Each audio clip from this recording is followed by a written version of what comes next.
Now what we're going to do is look at using variables, parameters, and functions to replicate our objects.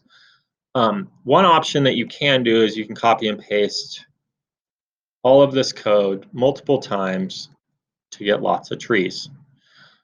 The issue with that though is now your code becomes really long, it's becoming redundant, and there's actually a lot better ways to do this. Dives into a little bit of abstraction, so it's creating a function that you can use over and over again without really understanding what's in there. This is also a way that you can share your code, so you can actually give someone your function and they can use it without actually really knowing how it draws. But if they want a tree, they can use your code, and it's really nice. So what we're going to do is we're going to take this grouping of code, remove it from draw in just a second, and put it in a new function. Now, a function is just another segment of code that you can use over and over again and call it. It's called just like you do triangle and rectangle. You're just able to make your own. So it's really nice. So after draws curly bracket, I want to go ahead and type in void tree. Now, this is just a description of what my drawing is going to be. I'm going to go ahead and close off the parentheses now. We're not going to put anything in quite yet until we see how this works. We will be putting in variables and parameters in just a second. We're going to go ahead and open and close your curly bracket. Now, this creates a spot for my code to be deposited in. What we're going to do is we're going to go up here. We're going to take all this nice code and we're going to cut it out and we're going to paste it in there. Now, because it's in its own function and draw is now empty, if I hit play, your tree is gone. And that's expected because we have not called our function. So what we need to do now is, like anything else, we need to type in tree, do parentheses, and a semicolon. And now, since we're calling our function, we should now be able to see it appear. There's our tree. Now, with this one tree, we still have our translate. So if we wanted to go down and adjust it, 23, 35, we can do that. But the issue is that we're still only moving one tree around. What if I wanted to make a second tree? So somebody else might be saying, let's go tree again. And you can do that.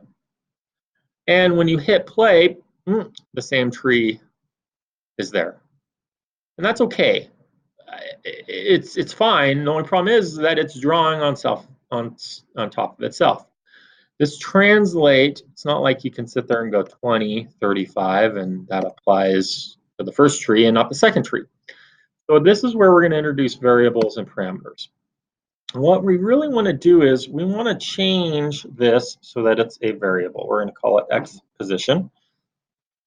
We're going to call this Y position, and it's going to show up as red. And what this really represents is a number that we want to define and give to this function to change the output.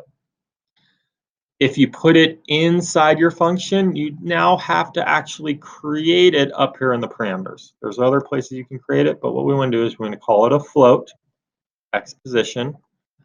This is creating a spot in your code that the computer understands, hey, look, I need to have something put in here that will translate down to here. It'll transfer from this spot in my function down to this spot in my translate option.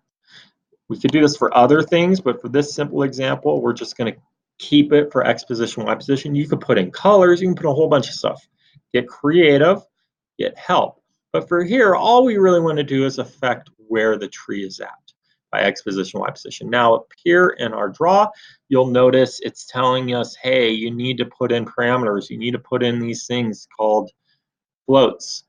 So what I can do up here is I can go 20, 10. That's going to draw my first tree at the location 20, 10. And then down here, I might go 40, 30.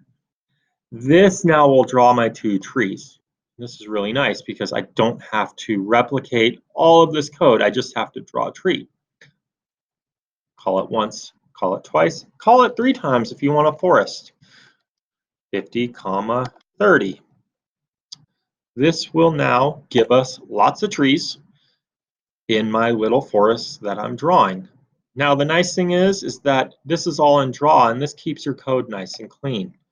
I can go again, 75, 60, and I can continue drawing trees without having to copy and paste the same 6 or 7 lines of code. Here is now my forest of trees, and I can now just go crazy and just go tree 80, 40. It's endless now how many trees I can draw, because now I have a function called tree that I can draw as many trees as I want. You can also do this for any other object, and I'm going to encourage you guys to create your own function with this as a template.